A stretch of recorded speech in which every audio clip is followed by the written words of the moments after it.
For a series that looks simple on the surface, Alan Becker's Animator vs. Animation has a lot of carnage that I need everyone to appreciate. And today, we're going to be going through frame by frame of one of my new favorite sequences because it's a masterclass of writing a character that just feels stronger and powerful without saying a word. Welcome to frame by frame analysis of Alan Becker's stick figures, where I slow down a fight sequence and break it down to find hidden gems in how a character fights in their hand-to-hand combat, evasion, and weapon handling. These sequences are really fast and condensed, which is why I want to appreciate the devil in the details. For this one, we're breaking down the sequence where the Dark Lord murders all of the victim clones. The other sequences in this fight are massive and a bit more obvious, but it's this one that has a lot more intricate fist fighting. Also, bonus points, I wanted to see if I can guesstimate how many victims were killed during this sequence. So, let's begin. The sequence starts with the Dark Lord flung through the wall. Hacker follows with an army of clones chasing him down. As they gather around him, we have a total of 19 Hacker clones in the background, with an additional one charging in. The Dark Lord ducks below a downward diagonal slash, hitting a clear hit through the head.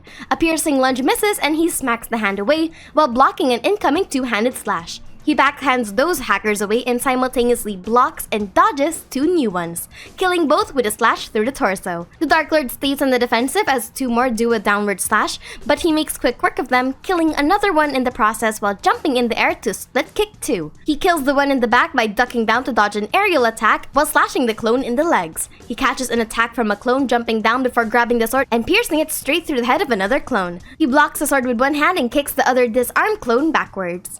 The Dark Lord continues by blocking behind him while completing a horizontal slash clean through, parrying an incoming attack from the front before casually moving his neck to the side. He continues to keep a defensive style here instead of going ballistic, dodging and blocking again before using the clone's lack of balance to force it forward and kick them straight in the head. The Dark Lord bending down also lets him move out of the way of an upward stab and completes the entire spin with a backhand to another clone. What I love about this sequence is that you can tell the combat difference between the control of Hacker on his clones and the combat prowess of knowing when to dodge and how to interweave an attack through micro-movements with the Dark Lord.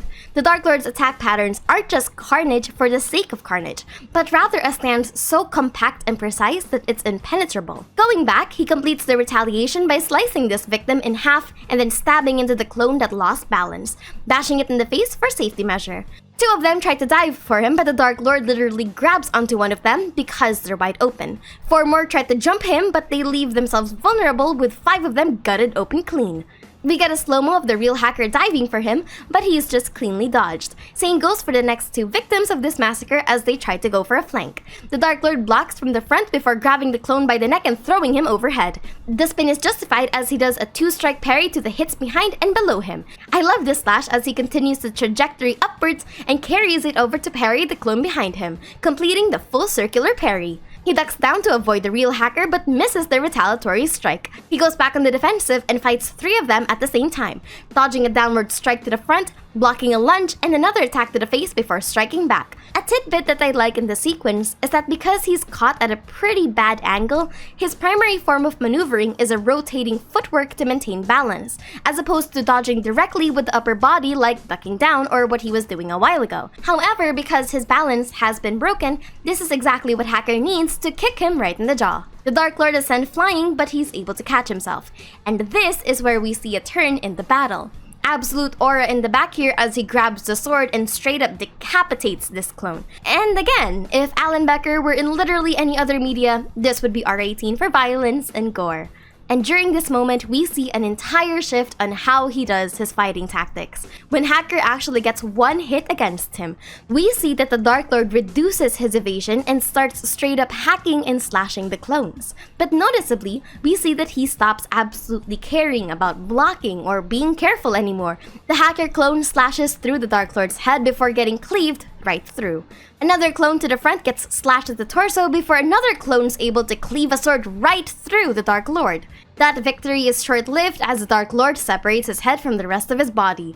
A new challenger appears and actually gets multiple hits in, but noticeably, the Dark Lord isn't even catching or dodging the blocks anymore. He's taking those hits bloodied and all before catching the sword and cutting off both of those clones' hands and stabbing him right through. We now see why he was letting himself get stabbed multiple times. The liquid from his body is coating the ground underneath him as he catches two more hits. This is more evident when 3 more hacker clones begin their barrage. The Dark Lord actually just stands there, losing that kind of evasion that we saw a while ago. He gets slashed through the torso, the face, the neck, and just takes it without any kind of clever maneuvering.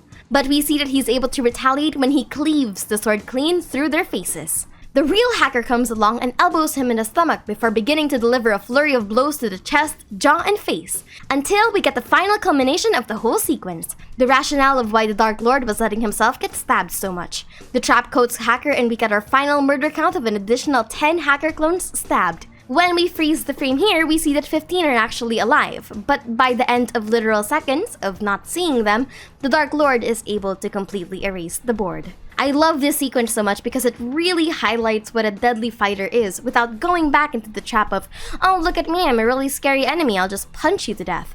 No, the Dark Lord's intelligence is portrayed in how defensive he was during this whole sequence. He didn't take wasteful damage if he could help it, and even used Hacker's carelessness to his advantage. Hacker was just trying to overwhelm him with sheer quantity. But notice how little the victim clones actually fight or how well they're maneuvering the sword. They're not truly fighters, they're fodder. He should have been paying more attention to the field. The fact that the Dark Lord was no longer blocking with the same ferocity that he was the first time. The question should be, why is my enemy now losing that defense?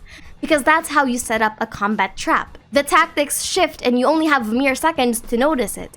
And don't be fooled. He was by no means actually bested in this sequence, even if he took damage or looked like he was getting weaker. We see him begin to ramp up with ungodly speed to the point that Hacker was really surprised. On another note, we get a whopping total of around 49-ish clones. Plus and minus 5 for accuracy, but that's a lot of murder. Anyway, I'm Mushi and that has been a frame-by-frame analysis of the machine.